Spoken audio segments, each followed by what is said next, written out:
નમસ્કાર, આપ જોઈ રહ્યા છો સ્પાર્ક ટુડે ન્યૂઝ। ભારતના યશસ્વી વડાપ્રધાન નરેન્દ્ર મોદીના સુશાસનને 12 વર્ષ પૂર્ણ થતા જેની ઉજવણીના ભાગરૂપે પાદરાના ચાણસદ ગામે મહાઆરતી કાર્યક્રમ યોજાયો હતો, જેમાં ધારાસભ્ય સહિતના બીએપીએસના અગ્રણીઓ સંતો ખાસ ઉપસ્થિત રહ્યા હતા।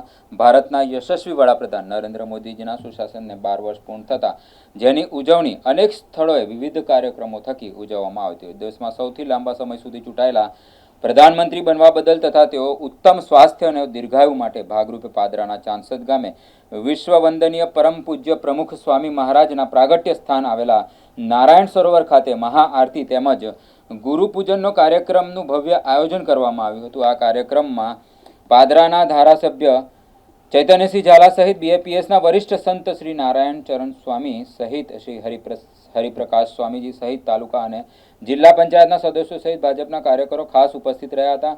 સાથે તાલુકા વિકાસ અધિકારી સહિત પાદરા મામલતદાર તેમજ ભાજપ સંગઠનના હોદ્દેદારો તેમજ ગ્રામજનો ઉપસ્થિત રહ્યા હતા। આ પ્રસંગે આવેલા મહાઅનુભવોએ ગુરુપૂજનનો લાભ લીધો હતો। 26 મે 2014 થી આ દેશની સેવા કરતા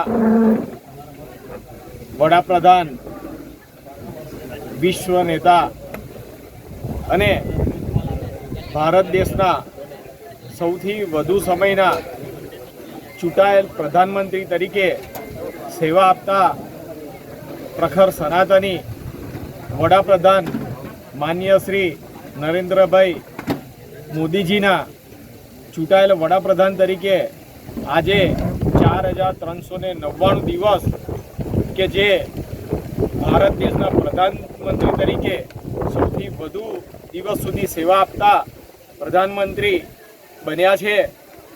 આજના દિવસે પાદરા તાલુકાના શાંતિના ધામ ચાણસદ ગામ ખાતે સ્વામિનારાયણ મંદિર અને પરમ પૂજ્ય પ્રમુખ સ્વામી મહારાજના જન્મસ્થળ ચાણસદ ખાતે વડાપ્રધાન શ્રી નરેન્દ્રભાઈ મોદીજીના દીર્ઘાયુ ઉત્તમ સ્વાસ્થ્ય માટે આજે મહાઆરતીનું આયોજન કરવામાં આવ્યું હતું, જેમાં સૌ કાર્યકર્તાઓ, ગામજનો ઉપસ્થિત રહ્યા છે અને આવનારા વર્ષો સુધી નરેન્દ્રભાઈ મોદીજી વડાપ્રધાન તરીકે આ દેશમાં સેવા આપતા રહે અને ભારતને વિશ્વ ગુરુ બનાવે તેવી પ્રાર્થના સાથે તેમના સ્વાસ્થ્ય અને ઉત્તમ આયુષ્ય માટે આજે સૌએ પ્રાર્થના કરી અને મહાઆરતી કરી છે।